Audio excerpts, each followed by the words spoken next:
Spotlight. Welcome to another episode of Spotlight. I'm your host Karthik Pulapaka, and I have a very special guest with me today, Greg Moran of Zoomcar. He's the founder and CEO of Zoomcar. Greg, welcome to the show. Yeah, thanks so much for having me. So, Greg doesn't need any introduction. He's one of the most well-known entrepreneurs in India for obvious reasons. He's not from India. That is a very interesting tidbit. I guess just by looking at him, you can tell that he's not from India. But Zoomcar is one of the leading self-rental cars platform in India that you can rent online. Go on the app or online and then rent basically a car so that you can drive home or go to work, or if you're visiting a place, you can take the car and move around. Zoomcar is very well funded. It's funded by some of the blue chip venture capital firms like Sequoia, and it's also gotten funded by Our Crowd, and more recently by Cyber Carrier from Hong Kong. And Greg, you're a first generation migrant to India, if I may say so. It sounds a little odd. You heard of first generation migrants to the US because that's what people used to do. Like, you get a degree or something, go to US, go to Silicon Valley and start a business, and it becomes massive, like Google or something like that, right? But your story is the other way around. Right. What do you think about that when I say first generation migrant to India? Yeah. Well, there's certainly not too many of us out there. I think it's starting to happen more and more, and so you're seeing it in some other sectors. I think in energy, in the food space, there's a couple of guys who've come over from either the UK or US. But yeah, certainly there's not too many of us, and I think the challenges that really exist with starting a business in India, especially going back 3, 4, 5 years. I mean, when we were starting back in 2012, 2013, certainly a bit of a different environment, different climate. So I think today it's a lot easier, and credit to the government and a lot of the other stakeholders for making it a little bit smoother to kind of get to the starting line. I think there's still a lot of work to be done, but I think that was probably one of the largest impediments that was there, because I think there's, at least in the States and in the UK and in parts of Europe and Australia, I think there's a bit of an aura around Indian startups where you think that it's very, very tough to just kind of get off the ground. Correct. And I think that was what obviously the government's been trying to kind of clear up that myth and resolve a lot of those challenges. But I think that's more than anything what it was. I think everyone realized 4 or 5 years ago that India is a tremendous opportunity in terms of the demographics, the population, the rising incomes, especially the middle class, and a lot of the aspirations that were there. So it was really just a matter of time. And so I saw it as an amazing opportunity because I had done work in India before as it related to sustainability, and so it was kind of a natural evolution next step for me. I'm sure it must not have been a very easy path to take. How did India happen? I know that you were doing your MBA in USC Marshall School of Business, when you decided you dropped out of USC. Is that right? Yeah. So tell us a little bit about that. Sure. So well, it goes back even before USC. So it was in 2011. But so for me, I was actually doing work in India, as it related to India in 2009, 2010. I had some exposure to opportunities within wind, solar, energy storage. So we're seeing the overall infrastructure standpoint in India at that point was really about trying to make this transition to clean energy. And we're probably a little bit early at that point, but it's starting to come up now for sure in a big way. But we saw opportunities that were enormous. But to be honest, the challenges were more from the public sector side, and very slow timelines, as you might expect when you're dealing with multi-billion-dollar, thousands of crores. In terms of these sort of investments. And so I wanted to do something that was going to be more sort of visceral from the ground up, more really leveraging social media, leveraging technology, network effects, and thought about what you could really build in the city. And so thinking about transportation, thinking about mobility, the idea of the notion of car sharing really resonated and stuck out with me as a big time consumer of car sharing in the US and Europe and wherever I was traveling to. I realized that not owning a car in a very large, very dense city, it's very, very powerful, and to have a car, in a sort of more fractional way when you need it, that was something which I felt was a very sort of common, universal human desire. And when I sort of drilled down on it more and studied the Indian specifics, I realized that it was maybe an even better opportunity in India because you also had very, very, very dense cities and very, very low car ownership rates that were actually 5x, 6x weaker than other similar analogous markets. Got it. During your time at USC, right, you co-founded the Energy Club, right? That was the first time that USC had an energy club. Yeah, it's So the first it- one in Southern California, so it was just pretty Right. fun. Yeah, It sounds very interesting, the transition that you made. Were you thinking about getting into a career in energy sector, and then Well, so just to clarify and take a step back on it, I think for me, I look at the sustainability space as fairly broad. So Right. if we look at it more from sort of the theoretical standpoint first, and you look at okay, you have powers of like electricity, you have water, you have waste, you have agriculture, and you have transport, Mhm. and so you think about those sort of key 4 or 5 pillars of the space. Now all of those verticals over time has to become fully self-sustaining and fully sustainable for overall society, whether it's Indian society, Chinese society, American, European society, to go forward successfully. And so, I initially was looking at one of those verticals, which was actually just the energy side, the power side. But actually now as we go along further and further, and you see companies like Tesla that have become sort of integrated energy come transportation Right. entities. And so I started to see sort of 2008, 2009, 2010, this sort of gradual intersection of transportation mobility along with energy. And so they started bleeding out a lot. Right. And I started seeing that in the US and Europe. And I saw that, I was thinking like 5 or 10 years out that was going to bleed out like that in India Right. too. Right. And I just saw that making an impact, as I said, in transport and mobility in India was a lot easier to do without having to do a sort of a governmental partnership or any sort of long lead time initiative. So that's a very interesting point that you say. There's obviously an overlap between how much energy people consume, are we doing it sustainably, and also there's a correlation between the number of cars there are on the roads, right? Right. So if, in a way, you're putting out more cars on the road, on the streets, right? No, I'd say it's the opposite actually. So we're taking off cars because if you look at it with shared mobility, Right. for every car that we put on the road, we take off about 20 cars. Because one person to one car is not our reality, right? That's the reality of private whiteboard car ownership. One car is, instead of equal to one person in Zoomcar's platform, it's equal to 100 people. And so you're able to share that resource with all those people. So every week, we have per car you'll have like 5 or 6 bookings. Right. So that means over the course of a month you'll have between 20 and 25 bookings. And so most of those tend to be unique customers. So you're seeing all those different customers avail that car. Right. In almost all of those cases, they don't own a car. Mhm. So this is the alternative. Is many of these people, not all of them, but many of them would actually go and buy a car if it weren't for Zoomcar. And so that avoided cost, which is Right. why you think about it tends to be between sort of like 18 and 20 is the metric that is usually most quoted. And so that's where we feel that we're doing a major benefit to society by helping to alleviate congestion and reduce air pollution. Got it. And I think there's also a very interesting way about how Indians actually use self-driving cars, right? Right. As opposed to people in the West. I know if you take an example of the US, people usually rent it over the weekend and keep the car with them for like 2 days or 3 days and then return it. Or when they go on a business trip or something and then they rent a car and then return it at the end of the day. But something interesting that's happening here in this sector in India is they rent it out for like 2 hours or 3 hours, or 4 hours. So do you think that the Indian consumer is wildly different when compared to the Western consumer? And because you're coming from a Western background, right?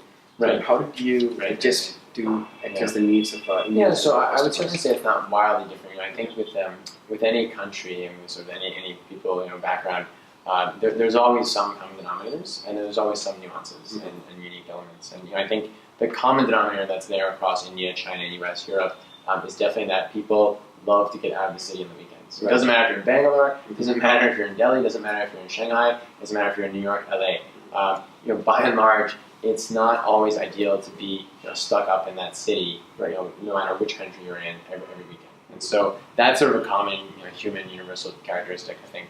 But when it comes to the unique elements in India, as you point out, there are certainly quite a few of them. And I think what you see also here is that there's such a strong pull from university students, and there's also such a strong pull from people who are going out for religious reasons.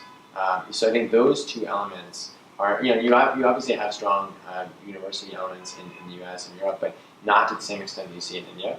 And I think that's sort of just the way people sort of bond in the norms and like to experience. And because I think a lot of them they tend to have an upbringing where different in India versus say Europe or US. And then I think on the religious tourism side is just phenomenal because we have so many great places for people to visit in terms of temples or mosques or other areas that of religious prominence where people like to go and big families and large extended families we get to go.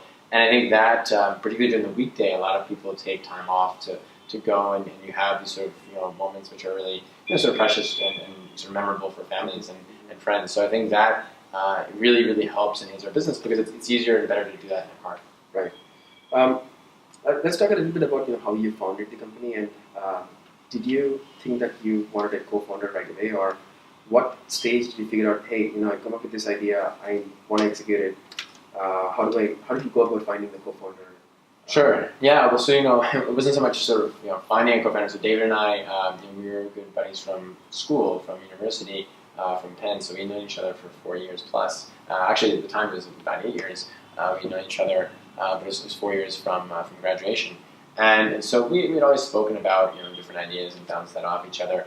I think we had very similar interests and passions as it related to sustainability and thinking about sort of business model efficiency and that sort of innovation where you could look at taking something which was definitely very successful and applying it in a different fashion, in a different form factor, in a more nativized way in countries like India or China.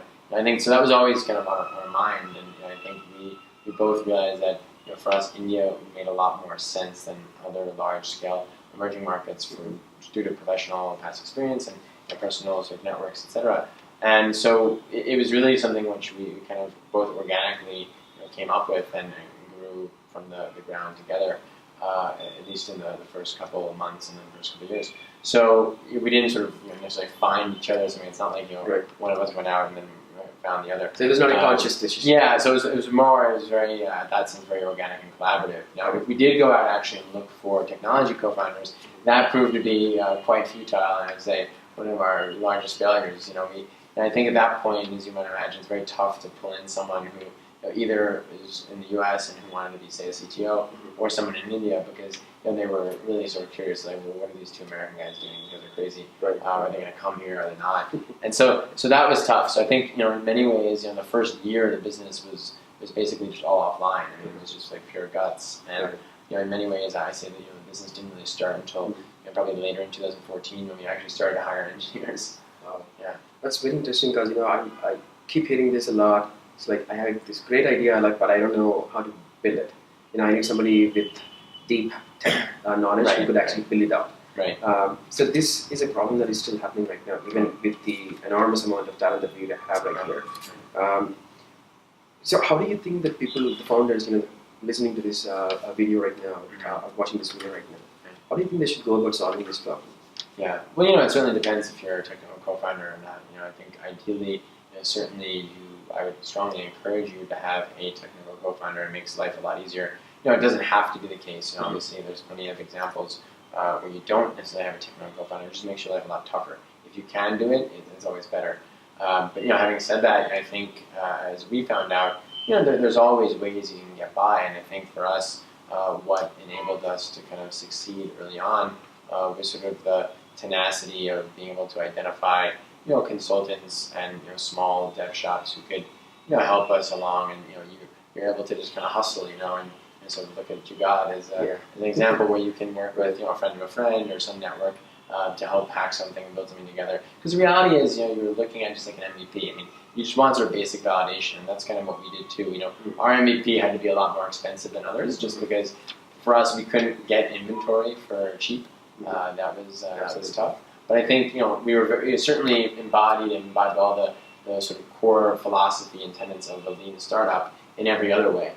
Because marketing, we spent like nothing. In terms of other product and people, spent nothing. So it was just in terms of getting those initial cars. So I think ultimately you want to just really hustle with a couple of connections in your network or some small consultants, dev shops, just put an MVP together, and then once you have a little traction, then you go about it more systematically. I think that's a very interesting thought. This happens a lot too. It's like I want to build the entire product right off the bat, and then take it to the market. That's generally a mistake, because the reality is you don't know exactly what the customer wants. I mean, you have an idea and you have a certain strategy, but the tactics will always change. And I think because the tactics will change, particularly early on, you don't want to build something that's very rigid or inflexible. You want to build something that obviously functions. It should definitely work, and it should definitely be some baseline where it's a good user experience. So it doesn't have to be, and also it depends, right? Like if you're in an industry where you're disrupting totally as a first mover, you have a little bit more leeway in terms of your user experience, because I think the idea itself can carry a lot of weight. But if you're a second, third, fourth mover, if you're coming in and trying to upset something which is already well entrenched and defined, if you're not starting a new industry, then you better come with something that's very, very impressive. If you don't want to come with something that just kind of works and is just baseline functionality. So I think that's where you can't always say it's going to be apples to apples. You can't always have something that's typecast. It'll have to be a little unique depending on the circumstance. When people hear about Zoomcar, right, they don't necessarily think that it's a tech company. It's like, okay, it's a car rental company. It's like maybe enterprise rent a car or like budget or something. But there's a very heavy tech element to your operations, right? Talk to us a little bit about that. Yeah. No, I always think it's kind of funny because you compare us or you look at someone like Uber or Ola, and people tend to always look at them as technology companies, and whereas I always kind of laugh because I'm like, we're way more of a technology company than they are, because they actually are reliant on manpower to service everything about their business. And that's there's nothing wrong with that, obviously, but it's certainly what we have to do for every single booking is far more technology intensive than a ride-hailing business. And I'll give a couple of examples. We actually, to get in and out of a car for us, with Zoomcar, you don't have any manual intervention. It's all through your phone. So it's through a keyless entry system, which is tied to a hardware device inside the car, which is connected to the cloud, the layer of machines there, and so that enables for a seamless interaction where then you can pick up the car keys in the car itself and then go off on your way. So that's just one illustration, example. I think for us, there's so much IoT technology that's in every car, and so we have our own platform called Cadabra, which is a hardware and software platform, which is always upgrading, always learning, and it really gives us huge amounts of real-time insight and intelligence into the car health, because we take significant preemptive steps, and actually proactive steps as opposed to reactive steps to ensure that the car is in great shape, and so that you're not in a situation where the brakes or the clutch of the engine suspension would be faulty. So all of this is very, very core, and it's very, very deep algorithms, very, very deep technology where you're looking at sort of the cutting edge from both the hardware and the software standpoint. And so that's why we have a significant engineering team. But more than that, the dynamism of our industry and our type of business model is that you run at such high demand levels that even if you have to think of what happens in the system if a car gets in an accident, what happens if a customer comes late, if it gets stuck in traffic, if there's some other small damage, or if the car's not clean, you have to really have a very flexible inventory model to accommodate all of these operating realities. So much more can happen and go wrong in this sort of scenario, and so all of those points are interconnected and interdependent through technology.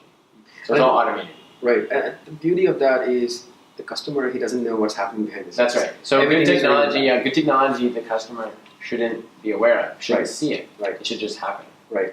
So was it a conscious decision that you were not out there to change the customer behavior, but adapt your product to the customer behavior, but use the cutting edge technology? Yeah, well, I think it's still tough for different in our case because this behavior of taking a car, driving yourself, didn't really exist much at all in India. So we had to really build up from the bottom up and think about what the user would really want and really cherish and love and really want to do over and over again. So we thought about them from that perspective and did sort of significant testing around these different elements. And so we just wanted to make it so that there wasn't any manual intervention. We wanted to make sure that customers understood everything. And I think above all, we always value transparency. And I think that's where it really, really helped early on because when it came to the tariff or when it came to the policies, we always tried to lay it out very, very clearly in the app or on the website. And we always included in the price fuel, insurance, and the maintenance, sort of the tax, roadside assistance, all of that Right. was always baked into the price. So there were no hidden charges where you got dinged at the end. So I think that was really important for consumer-facing businesses to always emphasize transparency above all. Right. So you mentioned earlier that the first 1 year, you didn't even have any technology. Yeah, I was not any. It was very poor. It was like basically nothing. Basically, yeah. It was like a front end and it wasn't even a real back end. Yeah. Right. It was quite pathetic actually. And then you barely spend any money on marketing. Has Not at all. has the marketing spend thing has changed now? Now that you've A little bit. got- I mean, so the first 18 months, we spent nil. It was basically literally zero. So I think that was really helpful. But I think that shows, that gives you a sense for kind of the market traction overall and the lack of any player in the market before us. I think that's, in many industries you find that, in most industries where there's going to be a big market, you typically see this sort of outcome just because there's a built-up demand. But leaving the pent-up demand aside, I think we've still seen, even to this day, as we've been robustly adding cars, we've always been supply constrained in our business. And you find that so often in Indian startups, especially on the consumer internet side, on the consumer-facing side, because supply is usually going to be a little tougher to crack, and the cost elements of that supply tend to be tougher as opposed to the pure demand.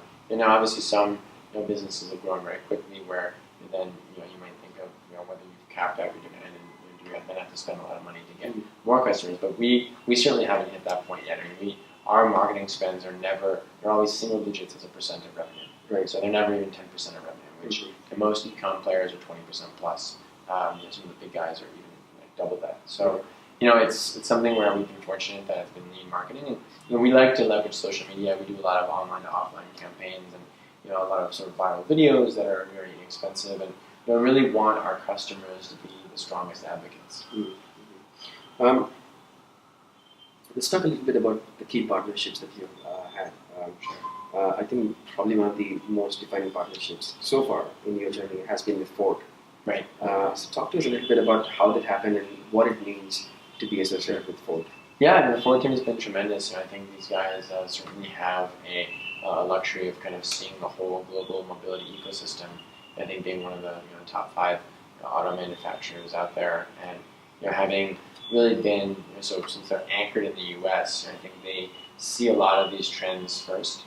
So whether it's around shared mobility, whether it's around electric mobility, autonomous mobility, which is going to be a couple years later and coming to India. But I think they are able to kind of look out there and make sure there's no mobility blind spots, so to speak. So I think from a strategy standpoint, that's always helpful. But I think in more than that, though, they have a very, very deep knowledge around IoT, and I think that is something which, as I mentioned, is a core pillar for us as it comes to technology and product development and data science. So I think that is a very natural partnership, and certainly they're quite committed to India now. And you also, I'm sure you're aware, they have 2 big manufacturing facilities, one in Chennai, one in Gujarat, and they just recently announced a big alliance partnership with Mahindra, who's also a very strong partner for Zoomcar, and Mahindra was also right there in the beginning when we launched in 2013 along with Ford. So I think in many ways that's sort of a natural marriage for those 2 guys. Well, it's very helpful, beneficial for us as well.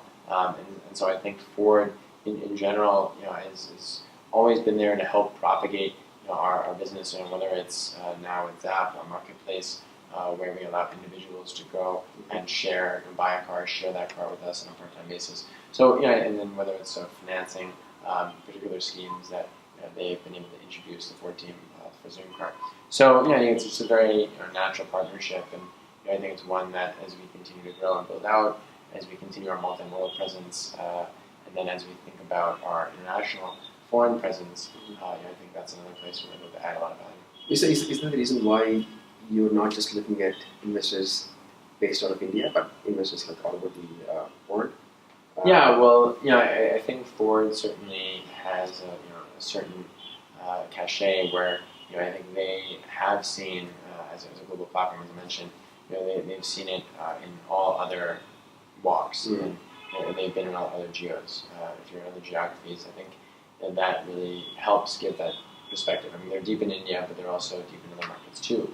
And as I alluded to in some other discussions as well, the market for us, the way we see it, it's not just an India play.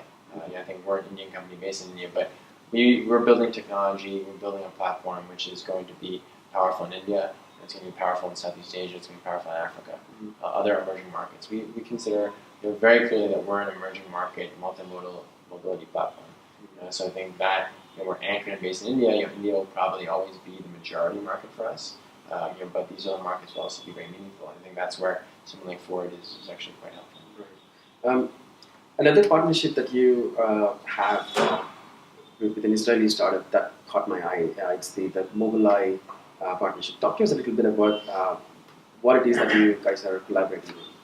Right, yeah. So, I think as I've been alluding to, IoT for us is very much front and center. And so, IoT has a lot of flavors, a lot of different walks. And so for us, what's probably the most important aspect of it, is how you can leverage both hardware, software, and data to help alleviate accidents and help improve road safety, driver safety. And so that is really very fundamental. It's critical because if you look across India, leaving Zoomcar, the self-drive business aside, the accident rates and the death rates actually per kilometer driven, in many instances, it's 8 times, 10 times what it is in the West. Right. And it's a huge societal challenge, and it's a huge moral challenge, and it's a huge business challenge, obviously, because it's a significant operating cost for insuring. And I think so both of those elements together, it's a real imperative, as I said, both from a moral standpoint as well as a business standpoint, to attack this. And so Mobileye brings pretty cutting edge technology to the fore as it relates to computer vision and being able to leverage ADAS technology, which is this accident detection system where you can kind of see in your line of sight different potential obstacles which you might hit. So it's mainly helpful towards the frontal impact, which in India tends to be 50% of your accidents on the road are frontal impacts. That sounds very futuristic. It's already there? That technology is already available on Zoomcar cars. Yeah, so we were sort of systematically deploying across the fleet, and it's something which we have seen some uplift there in different places. But I think what we've learned also from partnerships like the one with Mobileye and like others that we have with Indian providers too is that there's not, I think in the Indian context, there's never going to be one size fits all solution, and it's going to be always going to be nuanced and always going to be collaborative, where there's other elements that work together in unison to bring a solution. And I think that's where, as I was mentioning earlier, with car sharing, you look at it globally, and there's a lot of these common denominators, but at the end of the day, there's always a significant localization element for the business model, et cetera, and for the user. Sentiments, etc., are always going to be a little different. Same thing goes for here. As you think about accident avoidance technology, there has to be some indigenous development and localization, and that's really what our team is focused on and working hard on every day. I know you touched upon Zap earlier, but I want to ask you about the whole business model. Seems like it's a very asset-heavy business model, right? Without the Zap program until now, right? And then you introduce the Zap program. So going forward, how do you see Zoomcar? Is it going to be an asset-light sort of model? Is it going to continue as an inventory model, or is it going to be like a hybrid of the both? And the same applies to the new regions that you're expanding to. So for us now, we're certainly moving very aggressively in the direction of Zap, and so it's already over 20% of our fleet. That should be 25% of the fleet. This quarter for sure, and we believe that we will be later next year hitting very close to 100% of the fleet. Whether we end up going 100% of the fleet remains to be seen, but we're going to have certainly an overwhelming majority of the fleet coming from Zap next year, and so we've seen very steady, consistent adoption for it since we launched it earlier this year. So it's not even about the capital intensity as such. Because the old model was also very capital efficient, because we were able to procure lease financing or debt funding, so that we would hardly spend any money up front to get cars on the road.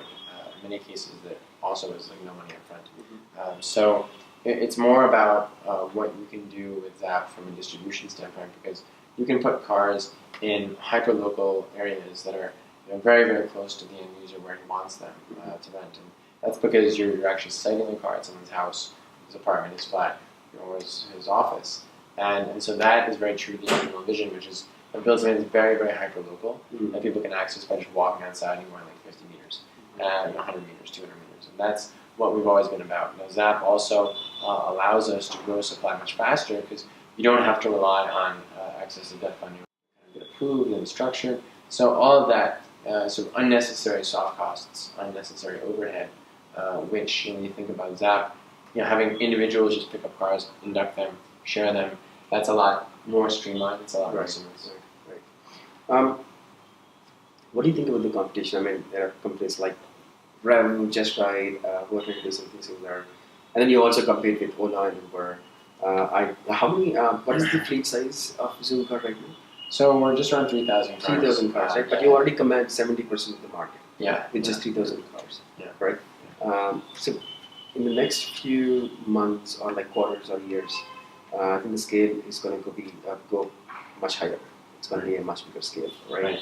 Yeah, absolutely. I mean, I think as I said earlier, the supply constraints have been there for sure, and the government has come with some slightly strange rules over the last 6 to 7 months or so, particularly around the speed governor, which is saying that all commercial cars have to have a governor fitted that will allow them to exceed 80 kilometers per hour. So that's something which came towards the end of April into early May, and that certainly threw a bit of a curveball at people and have been trying to obviously fight and comply. Has been tough, and that's probably the main reason why we're not at 5,000 cars today, is because of that ruling. And so the demand has certainly been very strong. And so I think for us, for any business, you can only just hope that you put yourself in a position to succeed.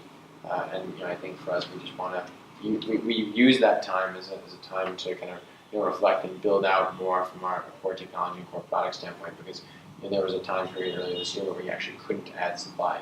And so, it's never easy to not be able to grow and to have to turn down customers, and you don't want to be in that scenario. But think about it as a sort of all part of the supply chain in some ways, right? And so, there's one snag in the supply chain, and you can only put out as much as your slowest supplier. And in this case, the government, you can look at them as a proxy supplier, right? And so that was certainly something which we obviously worked through, and now I believe that the supply will be a lot smoother and a lot easier going forward. And you talked about multi-modal transportation as well, right? Which brings up the pedal program that you just launched. Right.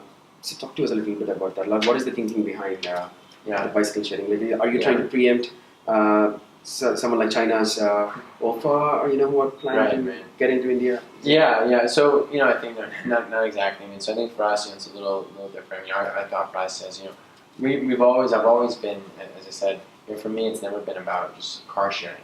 As I said, taking a step back, first principles, is thinking about energy, thinking about water, thinking about waste, agriculture, transport. I look at this overall sustainability realm in a very holistic way, as does our whole team, and that really relates to transport. It was never about we're going to be a car business. We've never positioned ourselves as just a car business. We always thought of ourselves, at least internally. I mean, I think a lot of people externally maybe had different views, but internally we always viewed ourselves as a hyperlocal mobility service, which is driven through technology and product. And so I think for us, there's many different modes of transport which ultimately could be served from our platform. I think what we also realized, more particularly over the last 12 months, 18 months, was that our core strengths, our core assets, two things really. It was really our overall technology and product, and that was driven by our team. And then so the strength of that as a platform, and then our overall brand and that customer loyalty and general sentiment in the space. And I think combining those two elements, we realized that there are many other modes of transport which could be attacked because our inherent tech and product platform is very flexible. So now, as it specifically relates to cycles, and we had been seeing for some time that the last mile in India from a 2 to 5 kilometer standpoint is very badly broken. It didn't take a sort of a rocket scientist to sort of figure that one out. You look out, you walk outside, and you try to go 2 to 3 kilometers.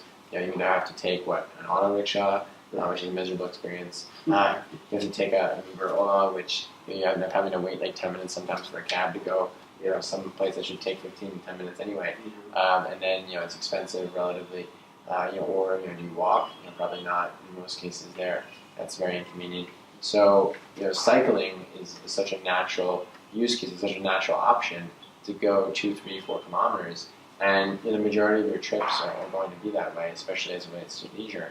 So we felt that going ahead and offering a product which was going to be driven through technology, as our Zoomcar model is, really leveraging IoT, leveraging our data platform, technology, our engineering and product platform, was going to make a lot of sense. And it didn't take a whole lot for us to transition our platform to accommodate this as well. And I think the multimodal aspect is important because for us, just from a user experience standpoint, we have so many learnings from our car business, which is such complex on-ground logistics, such sophisticated algorithms as it relates to rebalancing and handling inventory. That many of that, since it's a point-to-point model, you take it from A, drop it to B, in different parts of the city, all looking at the app. There were a lot of commonalities, and it was very easy for us to kind of just go and plop that in. I mean, not easy, but it was much easier, I'll say, than someone starting from scratch, fresh. And I think more than that, I think there's a lot of natural opportunity for us as we grow, because the cycle business is something which complements the car business very well. I mean, the car business, very, very high transaction values, so 4, 5, 6K, 7K per ticket, and then you have long duration bookings, but a lower frequency. People are not going to use Zoomcar every day. They're not going to use this every week. Sometimes they might not use it every month. Sometimes you might use it every quarter. In fact, most people use it once every 2 months or so, but bigger transaction sizes. Right. And so that's fine. It's good. It's a healthy business, it's a vibrant business, and at scale, it's a very profitable business. But for us, the cycle business complements it because in many ways it's the exact opposite. So you have a business where you have very, very, very high frequency use case. So people are going to be using it quite a bit. In many cases, they might use it once or twice a day. So if you look in the U.S., Europe, and China, at scale, a lot of individuals use those services twice a day. And so what we've seen from our business, so Pedal's already been now out and running for 3 months, 3 months plus. We've seen that. We've been seeing consistently 5+ bookings a day for that time since inception. It's been very strong. And I think you have very small ticket sizes, but very high velocity. You have $10 for a half hour. It's very, very cheap. You can go anywhere pretty much in a half hour for $10. Versus a rickshaw, versus a cab, which you're going to spend anywhere from 4x to 8x, 9x. So I think combining those is very powerful, and it allows us to gain access to a different sort of customer cohort, which helps both businesses. I think we look at it as some of the parts being greater. But it requires a lot of public infrastructure as well, right? I mean, the cities have to come on board with the plan, isn't it? I mean, not necessarily, right? I mean, so if you look at it, there's a lot of tier 2 cities in China that don't have necessarily great infrastructure either. Certainly the large tier 1 cities in China have good infrastructure, but it's something where it's more about, again, building the product, because you can make the same argument for the roads for cars. I mean, the roads are not that great. There's a lot of traffic, so okay, well, why would anyone want to drive? But there's obviously, you build a product that really resonates with people. There's use cases out there. And I think for cycles, what's most important really is accessibility, availability. So you have cycles that are going to be every 50 meters in a city. So you go outside, you walk outside Diamond District, and you see 5, 6 cycles readily available. Right. Go right up to it, just snap your fingers in 5 seconds, and you make a payment right over there on the digital wallet. The QR code unlocks automatically, and there you go. And then after you cycle around for 2 kilometers, turn the lock, you're done. So you create a very simple user experience from a product standpoint, and you're paying $10. So I think if you look at those 2 elements, then people start to disregard the fact that okay, there's not great cycle tracks, there's not that many cycle lanes, there's a lot of traffic. It might be a little dangerous, but you obviously exercise caution. It's no more dangerous than riding a two-wheeler. I can't wait to try the pedal. Yeah. So before I go into my favorite section of the interview, the rapid fire, I want to ask you one important question. Which Indian startups are grappling with right now. It's not just the startups, but also the VC ecosystem. We're not seeing as many exits as one would like. Right. What is your take on that? And you think Indian startups are, now that the ecosystem is actually maturing a little bit, right? we have a track record of about 10-15 years of VC investments coming in, and the maturity is on the horizon. So do you think the Indian startups should seriously start looking at solving this exit puzzle? Yeah, it's the question I'm asked a lot. I think it's going to be context, right? So the reality is India is still, from a purely an economic standpoint, still a low-income country relative to China, relative to certainly European nations or the U.S. So it's wrong of us, here in India, to hold India to the same standard as you would China, as you would UK, Germany, US, Canada. It's just not fair to the Indian ecosystem. It's not fair to the entrepreneurs or the VCs. And obviously in the media, we've spoken a lot about these mega funding rounds, and obviously the fact that we have 1.3 billion people and we have a very rapidly growing economy. But the base is still relatively low and small, and I think that just means that we need to have an abundance of patience, and we have to always contextualize and put that in perspective. And the reality is, I think a lot of us entrepreneurs, honestly, have been guilty of it, where you kind of chase a trend, you chase a fad, and you try to follow, okay, well, this was done in China, this was done in Europe and the US, and you don't really end up solving the local problem, and you don't really end up building a business in a sustainable way from a core unit economic standpoint or from a core customer value standpoint. I think that is something which the ecosystem's gotten much better at over the last 2 years, I would say, and probably 2014, 15, not as much. And then last year we started to course correct it a little bit. This year it's been much better. And the entrepreneurs that we're seeing starting up now are much better overall and much wiser. I think the entrepreneurs, we us early guys, had a lot of hard knocks and it was tough learnings. So I think when you think about the word exit, it's never you don't like, okay, I should seek out an exit, right? I mean, it's you don't really. I mean, the good companies, you're never selling yourself. Good companies are always bought. It's not you sell them, right? So it's inbound interest that comes in, and the inbound interest comes when you build something that has obviously a meaningful market size, where obviously it has a very clear and demonstrated USP for that customer, whether it's a B2B business or a B2C business, where there's a lot of repeat action going on, and the core economic structure makes sense and has steady, healthy margins that can have a path to expansion in the future. And you look at it from an IPO standpoint or the strategic standpoint. The other point, just to quickly call out, is that for a long time the Indian ecosystem as related to IPOs, it's no secret the public markets in India haven't always been as accessible for startups, and there were some onerous requirements and rules, which I think to the credit is that is getting better slowly, so systematically, and that will make it a little bit easier. But I think more than that, I think as you see global corporates now who are starting to also spread their wings and look out at other areas of the world for innovation,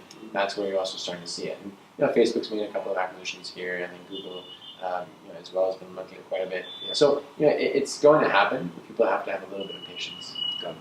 Okay, rapid fire. Sure. I'm going to ask you a small question and expect a quick answer from you. Okay. No curveballs, I promise. Who is your mentor? Do you have a mentor? Yeah, I would say I have a couple of mentors. Okay. So I would say someone like Moran has been very helpful for me personally. He's an investor as well. As we think through elements of the business, he's been great because he's been there and done that. Right. Excellent. He's one of the mentors. For sure. Yeah. I was tempted to ask who are the other mentors, but since this is rapid fire, right? I'm going to keep it short as well. So one book we should be reading on our commute to work if we're not driving, obviously, the Zoomcar. What would be the one book that you would recommend that we should read? So I would probably say Sapiens. Sapiens. So Sapiens is a phenomenal book. I think it really puts so much of the overall human civilization into perspective, and it's quite a monumental read. And I think about it actually. I read it 6 months ago, and I think about it every day. Wow. Is it like a sci-fi fiction? Not at all. No, quite the opposite actually. Okay. It's pretty much as far from that as possible. It's basically a brief history of humanity from 100,000 years ago. So 100,000 years to 10,000 years, 10,000 years to around 10,000 BC to around 1750, 1800, 1800 to today. And it just talks about these mega trends from the times that we were all hunter-gatherers, and societal bonds getting formed. And you really think about Yeah, actually, there's a lot of application for business. I would advise every single entrepreneurial CEO, every single entrepreneur CEO in India to read it because it gives you so much in the way of insights into organizational behavior and into sort of human cognitive patterns and psychology. It's fascinating. Excellent. Yeah. A blog or newsletter you follow to stay current with everything startup? Sure. Well, I like to read TechCrunch quite a bit, and that's because they do, I think, a really good job of having a lot of mobility coverage and also a lot of deep tech trends that are there.